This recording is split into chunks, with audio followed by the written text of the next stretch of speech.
Well, President Trump has likely put a target on his back, but maybe he's taken away the teeth of the people that would seek revenge. I'm going to be going through some of the biggest stories in the news regarding President Trump, the intelligence apparatus, and more. To help me do that, I have Kevin Shipp.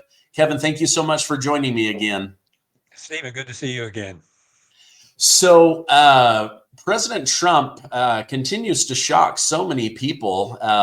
He's now revoked the security clearance for John Brennan, Clapper, 50 others. He just took away this morning the security detail of former CIA Director Mike Pompeo. What are your thoughts on him doing that? Is this the right move? Would the election of 2020 been different had they not interfered with lying to the American people? It would have been different if they hadn't lied to the American people, which they did. This is, as I said when we talked before, somebody pinched me. I think I'm dreaming. I've been trying to expose these intelligence officials for several years now, and working with Bobby Kennedy Jr., for example, and others to reform the CIA, and more of that coming up. But revoke the security clearance for John Brennan is a big blow to the shadow government, which of course is the CIA is the main hub of that. John Brennan, if you remember, is the one, he came out defending himself today saying, well, that's not really what we meant by the Hunter laptop. But he left out the fact that he was the chief perpetrator of the Russia collusion hoax. And it was John Brennan that took false information, called it intelligence, and then leaked it to the media to get the story going. So knocking out his security clearance is huge because he actively uh, tried to stop Trump from being reelected, which is insane when you think about it, because this is the CIA trying to stop the election of a president, a previous and now sitting president. So that's awesome. And then we have James Clapper. If you remember him, he's the one who lied under oath to Congress when he was asked if the NSA is spying on millions of people, and he lied and said they weren't. And as he scratched his body language is terrible if you watch it. He lied and said the NSA wasn't gathering data on millions of people, which it is. Turns out it is. And he was never held accountable for lying under oath like that. Well, Donald Trump has now removed his security clearance. This is like powerful cult members who have had carte blanche authority to move around in the government and affect even Congress. All of a sudden, their teeth are gone. Somebody's kicked their teeth out, and then you have to go out and put a hat on at McDonald's or something now, because they can't use the power of their security clearance for anything, and that is where their power came from. So that is, I tell you, Stephen, I couldn't be more gratified that Donald Trump did this, because this proves to me that he will indeed, as Bobby and Kennedy Jr. and I have really pushed, he will indeed start reforming the shadow government, specifically the CIA. And this is the first huge step in doing that. Okay. My understanding is Jack Smith, the special prosecutor that went after Trump for January 6th and the documents at Mar-a-Lago, he begged President Biden for a pardon and was basically told, for failing to get Trump, you get nothing. You will suffer the consequences. Do you think that's just like a setup? Didn't Antony Blinkin call in a special favor with Mike Morell to come up with this letter in order to cover up for the Biden laptop? And then he reached out to Brennan. I noticed Antony Blinkin did not get a pardon on his way out of the White House. Do you think Trump will want to get to the bottom of this cover up as well as the 2020 election? Most definitely, especially in the case of Blinken, who really, in my view, has committed treason against the United States government. I hope so, because the things that Blinken has done are to me, having come from that world, are just are unbelievable that he would commit that kind of treasonous activity. I think he didn't get a pardon, which I think is awesome. I do think that Trump and company will go after him finally, because he's committed some very serious crimes. I think treason being one of them. Okay. Now, John Brennan was on MSNBC, as you said, whining, saying, we never lied to the American people. We simply pointed out that this could be Russian information to mislead people. But didn't Mike Morell and Gina Haspel, heads of the CIA, didn't they sign off on releasing these public messages to cover up the laptop? Yes, they did. And the fact is, we find out now that they knew it wasn't Russian disinformation. They knew the intelligence didn't back that up. So that was fabricated, which once again, and I've said this over and over, as you know, Stephen, regarding the CIA's manipulation of our elected government and the news media and our elections, as I mentioned earlier, which is serious that organization is doing this. And another point you make there too, or you kind of leading me to, is we talked about, I think, before Operation Mockingbird. Has it gone away? And I've done programs on this. No, there's Mockingbird 2.0, and it's even more widespread than it was when Bush said from now on it would only be voluntary. Everybody missed that part. But you got John Brennan, who used to have a security clearance directly connected to the CIA as an analyst on MSNBC. And then you've got James Clapper, of course, the king of the NSA and national surveillance. He is an analyst and contributor for CNN. Talk about Mockingbird right in our faces. They're not even hiding it anymore. So, well, both of them just got their clearances yanked, which I think is, like I said, pinch me. I think I'm dreaming. This is really a blow to the shadow government. Okay. I know you're friends with RFK Jr. President Trump has said that he will release all of the information about JFK, RFK, and MLK, Martin Luther King. What do you think we might find in there, and why have they been hiding it all of these decades? Well, they're not going to find much, in my view. Do you think the CIA, after it orchestrated, probably with Lyndon B. Johnson and some mafia figures, do you think that they kept those files stored away in the CIA? No, they were destroyed immediately. And I'll herald us back to MK Ultra. When the Church Committee started looking into MK Ultra, Richard Helms, the director of the CIA, destroyed 10,000 MK Ultra documents so Congress would never see them. Now, you would, I think, be correct in reaching the conclusion that after JFK was assassinated, those files and everybody's part of those files were destroyed. So what's left? I don't think there's going to be much left, frankly. But I think what they're worried about, and the reason they're holding on to them, is sometimes you can have information in regards to events like that that doesn't appear to have any connection. But when you search through all the information, you put the puzzle pieces together, then it makes a picture. For example, Oswald, we find out, was a CIA asset, a CIA employee. Well, all of his files were destroyed, as I mentioned would happen, and they did. But over in Japan, in some financial files, a fellow was digging through the financial files and found CIA payroll receipts for Oswald as a CIA asset, proving he was a CIA asset. So his files were destroyed, his connections were destroyed, but the little puzzle piece was just hanging out there, and this guy remarkably found it and got the link between Oswald and the CIA. So to answer your question, I hate to say this, but I don't think there's going to be much there because I think it's been destroyed. But there may be some puzzle pieces. I think they should release everything regardless. Time is up. The time of limitations is up. There's no reason they should hold on to any of these documents. A lot of the players are dead now anyway. And this is a transparent government that we're working towards. So they should release them all. Will they provide damning evidence? I hate to let people down, but I don't think so. Okay. It kind of reminds me of all growing up, I would hear about Fort Knox, right? Like, oh, this government guarded building full of tons and tons of gold. And then it was like, do we really know it's in there? Maybe they're just guarding an empty building with the idea, right? So maybe what the government is really trying to cover up is the fact that there are no documents because they destroyed all of them. But if they can keep that suspicion and the intrigue going, then maybe they can keep a lid on it. But to me, it sounds like Trump wants to get rid of that. And again, I guess the question I was going to ask is Mike Pompeo, who's just had a security clearance yanked from him by Trump.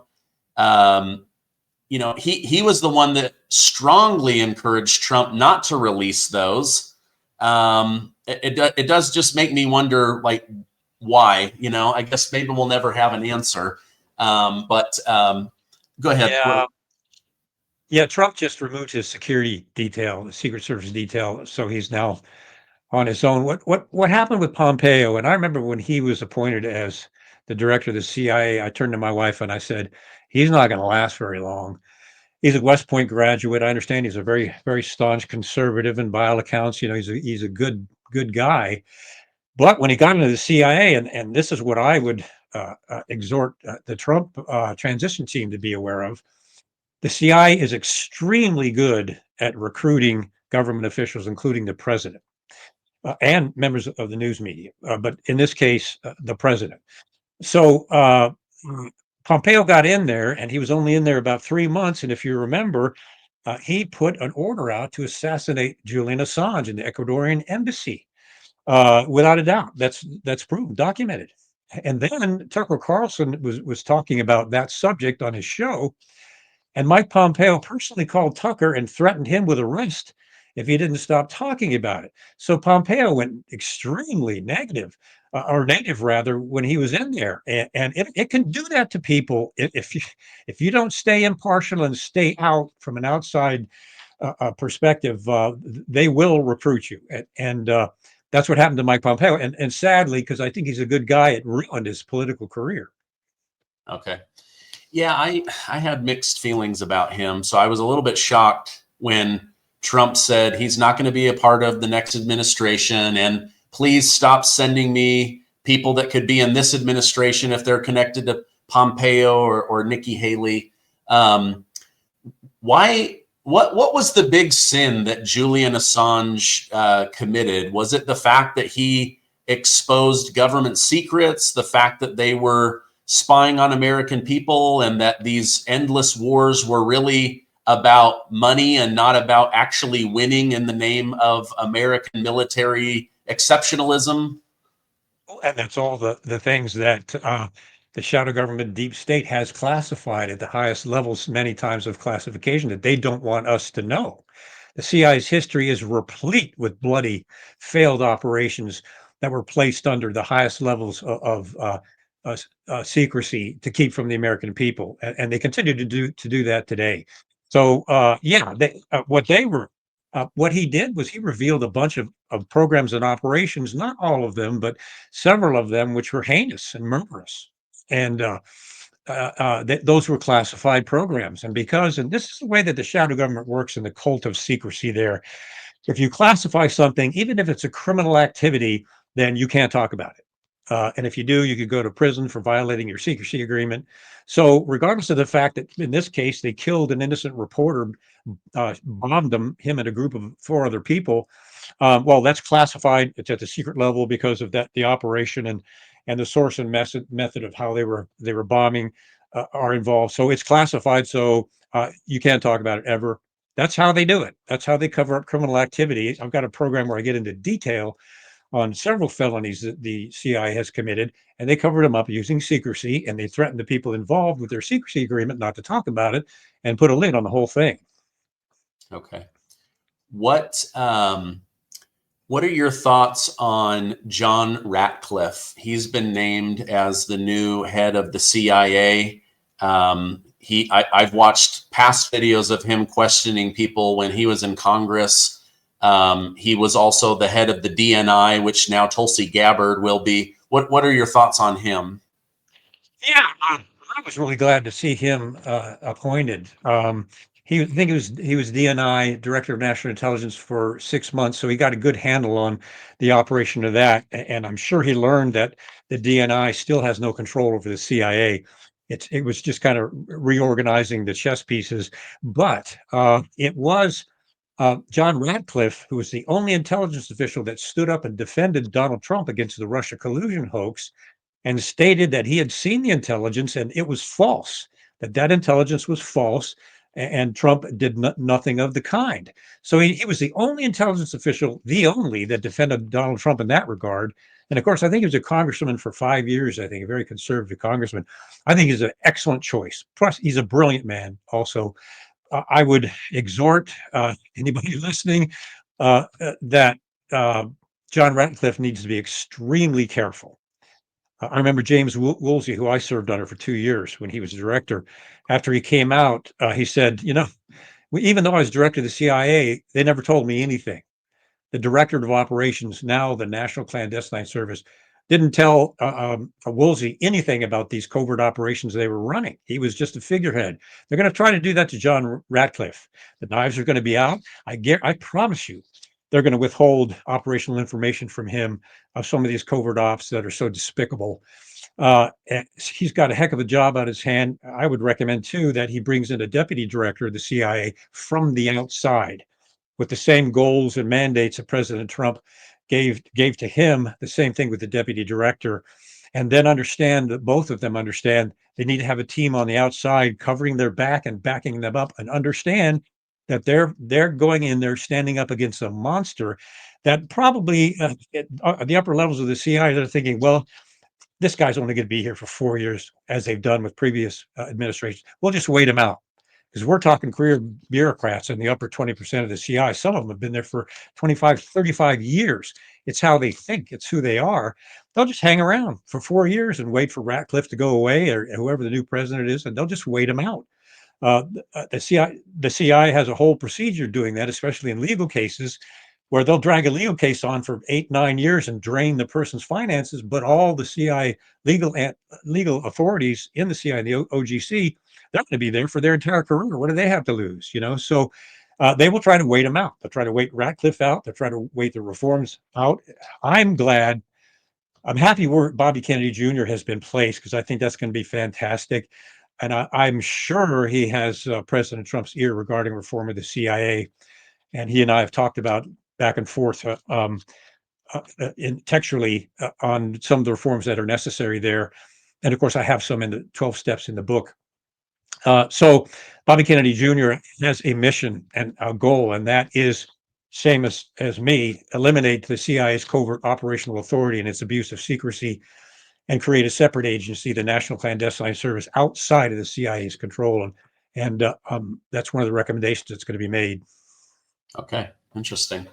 I saw today, I'm sure you've thought of this, but weren't aware of this particular story because it just barely came out. But James O'Keefe, who is an independent journalist, kind of famous for getting in with high-level government officials and then getting them to just spill their guts over a dinner date. He's got this guy, Byron Cohen, White House advisor, who was telling him, the bureaucracy is going to do everything they can to block RFK Jr. They will make him think something's happening when it is not. I'm sure he's expecting that there is going to be a lot of pushback. I personally like RFK Jr. I think that he has a mission to get in and make America healthy again, make the government healthy again. Is he also going to just walk into booby trap after booby trap and people withholding information from him? Without a question. The shadow government deep state is terrified of Bobby Kennedy Jr. And when we started talking, I'd never met him before, talked to him before. We went back and forth about 2 years. I find him to be a very brilliant man, and a very honest man, and a man of good character. Those are two dangerous qualities to the shadow government. And he has a mission to expose the fact that they killed his uncle and his father. And I agree with him in both cases that the CIA was involved. And you can prove that. I've done programs on that. So he has a mission, and they are terrified of him. They're terrified what he intends to do. They're going to try to stop him at every level. They've already tried to smear him with every possible thing they could find, eating a dog and all this other stuff. They've tried to throw, and affairs and this, and they're going to keep trying that. They are going to withhold information from him, and people need to pray for him, especially regarding his safety, because they do not want him in there. And I know Trump will make sure he has a good Secret Service detail, a good one, not the one like Butler, Pennsylvania. That was the woke Secret Service anyway. But no, they're going to try to stop him. They're going to try to eliminate him. And the way they do it is first they try to smear your credibility, then they try to destroy you financially. If that doesn't work, then it could get worse from there. So, but he's fully aware of that. He's fully aware of the threat, which really makes him a hero because he knows they have every intention of snuffing him out, eliminating him, and he still is doing this anyway. That's raw guts. So they're going to try it, but he's a man of steel. I don't think it's going to be effective. And the main thing is getting him through his confirmation because they're going to assault him horribly during that. The Democrats and some rhino Republicans also. So I just hope and pray he gets through that. Yeah, my biggest worry for him is, he's got the CIA, which is this shadow government that does not care who's president. They want to self-exist. They believe that they know better than us. On top of that, you have Big Food, who funds a lot of members of Congress to get elected. Yep. They're going to be saying, do not confirm this guy. Do not let him in. Do not let him destroy our profits. These 10,000 chemicals that poison people, we don't care. If we did, we would have removed them. There's so much money there. Then he's got Big Pharma. We're talking hundreds of billions of dollars from Big Pharma. You're right. I'm very scared for this guy because I do believe that he has the ability to make changes that would make America better. But it goes against these corporate profits and this dark shadow government. I really do worry for the guy. I think you're absolutely right, Stephen. The powers that he has challenged, and we have to remember a lot of these powers are lobbyists for members of the Congress and the Senate, and they're in these lobbyists' pockets for reelection. That's why the intelligence oversight committees don't work, because those people want to be reelected more than they want to challenge the CIA. And a lot of these people that are going to sit on these committees during the hearings, the confirmation hearings, for example, 6 congressmen and senators own stock in Lockheed Martin, the CIA's big surveillance contractor, and they own stock in that.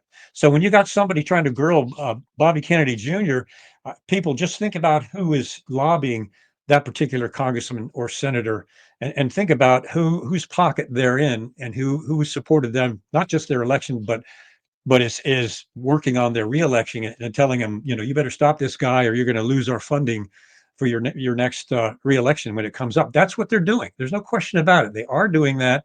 And that's what Bobby Kennedy Jr. is up against, is a massive lobbyist who have these congressmen and senators, not all of them, I would say most of them, in their pocket. Yeah. Well, I know one of the big stocks that almost every member of Congress owns is Johnson & Johnson, Pfizer, these companies that just consistently rake in billions of dollars. And you know for a fact that they're behind the scenes lobbying. I mean, I just personally learned in the last 48 hours, there's over 12,000 lobbyists in Washington, D.C. Like, I don't know how these guys get anything done. If you've got all of these people that they don't. Now we know why they get so little done. You're like, oh, the 120th Congress, 119, they didn't have time to get anything done because they were trying to slip raises in between taking money from lobbyists. But the government really is interesting that way. Okay, let me switch gears with you. This is just something that I've observed. I don't have an answer. I don't even know if you will, but I've noticed no one's really talking about these mystery drones that were over New Jersey now that President Trump has been sworn into office. He has promised to figure out what they are and divulge that to the American public. Do you think that that was a government operation? Do you know anything about those weird mystery drones? I can tell you a lot. I'm not saying all, but a lot of UFO sightings and videos and things are actually our technology. That a drone program that goes back over 40 years. They've been working on this. So a lot of these are ours, and the ones that they've been seeing recently over New Jersey and Bedminster and these other sensitive places. I think they're U.S. government technology. Now we know or suspect that China has the same kind of technology, and I think it's accurate to say that we have gravitic technology for craft that do not need your typical traditional fuel, but they can function off anti-gravity, and that's how they can do the things that they do. And I think there's a program that's so secret, Congress doesn't know about it. The president probably doesn't know about it. And so that's why we're all waiting. The big thing for me is Donald Trump coming out and saying what he's found now that he's in office and he's been briefed, hopefully on this, maybe not. But what Donald Trump says, we're all just, I'm hanging and waiting for that. Like, okay, what, you're in there now. You're supposed to have access to everything, which is not always the case. But what have you seen? What have you found? So I'm waiting for that, as a lot of other people are. We'll see, what Trump says. Okay. I'm having a blank here. Who was the head of the CIA most recently? Oh, it was Burns, CIA Burns. Director Burns. Yeah. Ken Burns. Yeah. I noticed that Ken Burns was being used a lot more. Maybe it was just publicly known a lot more than typically in regards to the Russia-Ukraine war situation. Is that because of his fluency in a language, or was Antony Blinkin just not the right guy to try to make headway on that? I mean, it just seemed like either Biden didn't want that war to end, or they just didn't have good diplomats, and Ken Burns kind of became the guy. But anytime I read something about our government's involvement, I just kept wondering, why is the head of the CIA the name that keeps coming up when it comes to diplomacy that way? Well, it's because the CIA helped stage that coup in 2014 that removed Ukraine's democratically elected government. John Brennan made multiple secret trips to Ukraine to work with them, along with Victoria Nuland, the queen of the deep state, to literally overthrow that government and put the CIA's puppet Zelensky into power. Because the CIA has this insane psychopathical focus or obsession with Russia. Because without Russia, a lot of the CIA doesn't need to exist, period. And so they'll make things up, the CIA will, about Russia being the boogeyman, Russia doing this, Russia's going to do that.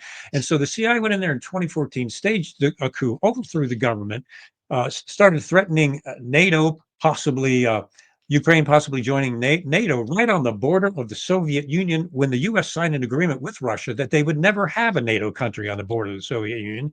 They violated that agreement. Anyway, so the CIA went in there and staged the coup. So of course Burns is going to be involved, because the CIA has been involved from the beginning. And as far as Antony Blinkin goes, I don't think he should be anywhere near government, but he was involved also, of course. And this was the Biden administration specifically using Russia as an excuse to push America into war again, and pump up and establish or re-expand the military-industrial complex, get those bombs and wars going as they lobby Congress to allow them to do that. I think it's heinous. And I think the United States should have nothing to do with the war in Ukraine, that they should demand peace, period, and stop it. And they've sent long-range U.S. missiles into Ukraine to fire into Russia. I mean, what more provocation do you need for Russia to strike back? I'm not defending Putin. I'm not saying Putin's a great guy. I mean, I think he's lost 500,000 young men by sending them into death into the Ukrainian war. Over 1 million soldiers have died on both sides in that war. Thank you, CIA. There you go again, with genocide. So I would get us out of Ukraine, get a peace deal there, period, and not go any further. Blinken, the soulless puppet that he is, just pushed the narrative that the CIA was shoving down his throat, that Russia's a threat. We need Russia to be a threat, because if Russia's not a threat, we're not maybe necessary. So I think that's where we stand now. And I'm pretty sure Donald Trump is going to demand for a peace deal there. Yeah. I don't know if you know or know of Colonel Douglas McGregor, but he's told me several times that Russia is the boogeyman in order to justify an $800 billion military defense budget. But it doesn't need to be that way. I don't know if your book, Twilight of the Shadow Government, covers this or not, but it leads to what you've been telling me and others. During the COVID lockdowns, Victoria Nuland was hauled in before Congress. And now Secretary of State Marco Rubio, as a senator, says to her, what are we doing with biolabs in the country of Ukraine? Who authorized those? Who pays for those? Why do we even have biolabs? Does this have to do with Russia going in there? And she basically acknowledges that they exist and then quickly backs up and says, we need to discuss this in a skiff. Right there, you can see the shadow government that's been breeding viruses and antiviruses and vaccines. And instead of doing it in America, they're hiding, they're doing shadow government work in Wuhan, China, and in Ukraine. Do you remember that story? Absolutely. Poor Victoria, she slipped and verified that we have biolabs in Ukraine. They were trying to keep that's highly classified, and they were trying to keep that from the American people. Well, too bad. Now we know, and it's like retreating into the shadows. Oh, she stops, and we have to discuss that in a skiff. In other words, we have to go discuss that in darkness. In the shadows. That's what they do. That's why our book is called Twilight of the Shadow Government: How Transparency Will Kill the Deep State. It is this secrecy that allows them to get away with all these things and then threaten anybody that challenges them with prison for violating national security. That's got to stop. So now we got Marco Rubio. I can't wait to see what he does with Victoria Nuland because I think she's guilty of war crimes, and she's very close and very tight with George Soros and his organizations in Ukraine, and work with them to help topple the government and finance a new government coming in. I'm waiting to see what Marco Rubio, because I think he's a good man. I'm waiting to see what he's going to do in that regard. Well, from what I'm reading today, President Trump has now upped the number of military at the border. He's dispatching 10,000 people. He says that he will continue to increase that. Now I'm reading Mexico is starting to build detention centers. So Mexico's coming online. I don't know what he's going to do about the cartels, but specifically with Marco Rubio, I read that either Marco Rubio has been dispatched to the Panama Canal or people that work for Marco Rubio. Yeah, so it's going to be really interesting to see where this goes. Tell my audience what they're going to learn by reading Twilight of the Shadow Government. Well, Kent Heckenlively, my courageous co-author who joined me in this project, did a fantastic job co-writing this with me, and I was kind of the compass. There were things that I could reveal and things I couldn't, so I just point Kent in that direction, and he'd go dig and bring it out. And there's nothing they could do to stop that information. We open the CIA up. We show some of the career criminals in the top of the CIA. We open Operation Mockingbird, the modern one, wide open. We prove that Bob Woodward is the chief Mockingbird, who's been connected to the CIA and intelligence for decades and was responsible trying to remove Nixon from office. We get into the horrific genocidal operations the CIA has conducted without Congress's knowledge, and funded it by running drugs and running guns. And we get into the CIA's attempt to eliminate me, when I uncovered a vulnerability to our officers overseas, and they tried to cover it up. I was involved in a secret investigation outside the CIA by orders, and the CIA was rebuked for putting the lives of its case officers at risk and covering it up. And then, of course, the CIA went after me, and that's when I started thinking, well, maybe I ought to come out and write a book or something. So that's all in there, exactly how the CIA did it, that vulnerability, what it was, how they tried to cover it up, which is unbelievable. Why would they want the identities of our cover people overseas easily found? That still remains a question. I have my own theory. But anyway, that's in Twilight of the Shadow Government. And then we have actually a 12-step program for the CIA, a 12-step program for CIA reform. And I've added to that in some upcoming programs on how to break the CIA up. Keep the good parts, like the Director of Intelligence, which I was trained as an analyst by them. Their intelligence work is analytical work is fantastic. The Director of Science and Technology, keep that. Just get rid of the CIA's covert operational authority, move it out of there and move it into a separate agency and defang this monster. So we talk about that in the book also. Okay. I mean, I don't want to put this out into the universe, but I know it's already out there. As you mentioned, the first step is they want to destroy someone's reputation. I think that they've already been trying to do that to President Trump. I mean, he is back in Washington, D.C., like a bull let loose in a china shop, and everyone's trying to protect their territory. And yeah, it is beautiful. It is actually fun to cover, and you just see somebody behaving presidential, clothed in authority, doing things that Biden kept lying, saying, I don't have authority as president to do that. No one seems to be questioning Trump's authority on the border, dealing with these illegal immigrants, now wanting to go meet with Russian President Vladimir Putin to end all of the killing, the Middle East situation. He wants it all to come to an end so that we can have prosperity. But I would have to guess that there are people in the CIA, in the bureaucratic government, in the deep state that are at this very moment working out plans to either hamstring him or remove him or make his presidency as lame duck as possible. Would you agree with that? Without question. And I think I would again exhort the transition team to be careful with the new AI initiative. I think Trump has allowed set aside $50 billion for the new AI infrastructure. Well, the snakes are already trying to slither in. For example, Peter Thiel, who created the company Palantir, which was funded and engineered by the CIA to collect data on Americans, and then you have the creator CEO of Oracle, was funded by the CIA and with CIA seed money and CIA analysts creeping their way into this. So the Trump transition team needs to keep an eye on these rascals, and I think the American people need to keep an eye on these rascals.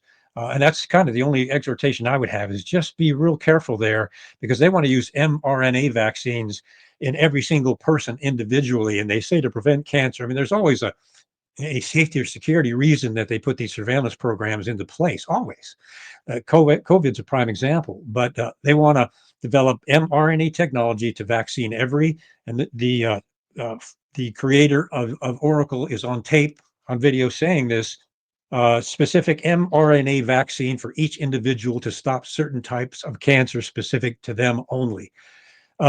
So, we all want to stop cancer, no question about it. We all hope they come up with a good therapy, but vaccines for every single person with mRNA, haven't we been there before? Uh, just a caution. Yeah. Yeah, when that press conference, it started, we've got $500 billion committed. I was like, wow, Trump is really doing well. And then all of a sudden it was like, wait a minute, Sam Altman used to hate Donald Trump. He used to talk about waking up today, doing everything I can to stop President Trump. The Oracle, like a lot of these big companies like Google and Microsoft and Palantir, they only exist because of these massive multi-billion-dollar government contracts. That's right. And so that they've been infiltrated. That's been proven at Facebook. That's been proven at Twitter. You better believe that they have people embedded at these big S&P 500 publicly run companies. I hope Trump is, I know he wants to set records, get the economy going in the direction he wants. I believe he believes it's noble to be at the cutting edge of medicine and technology and AI. But I do worry about the people he's surrounding himself with. Makes me a little nervous. Let's put it succinctly. I at this point, I trust Donald Trump to do the things that he says he's going to do, and I'm just really excited about that. But these people, Sam Altman, the Eric Schmidt of Google, which was funded with CIA money, Peter Thiel, Palantir was funded with CIA money.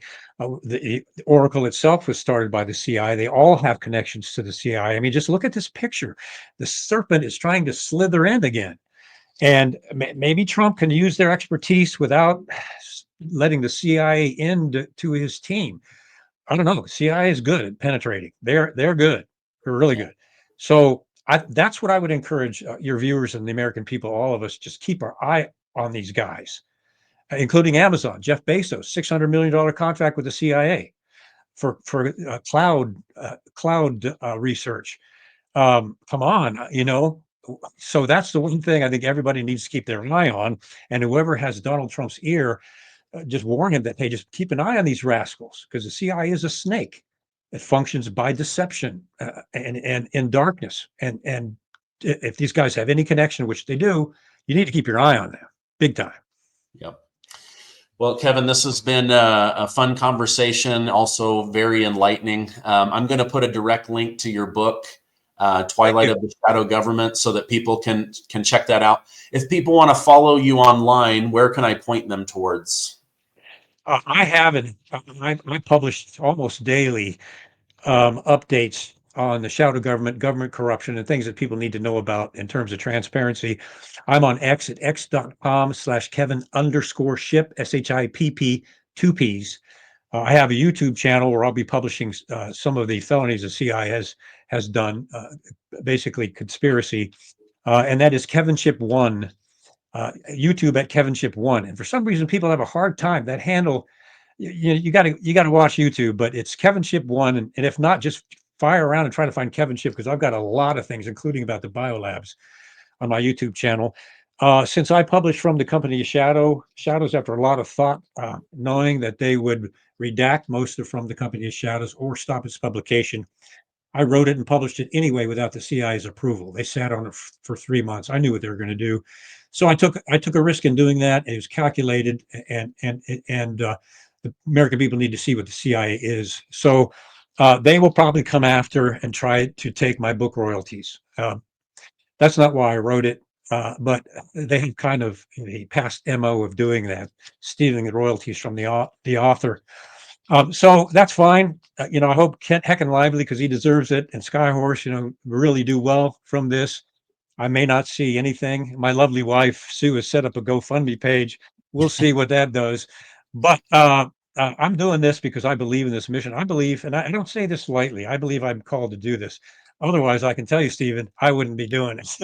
Yeah. So anyway, I give updates on X every single day, just about. When something pops up that the CIA is trying to do, or any part of the deep state is trying to do, I alert people immediately on my Twitter account. Okay. I will put a direct link to that and the book. Thank you so much for coming on. I hope you have a great rest of your day. Thank you, Stephen. Good to be with you.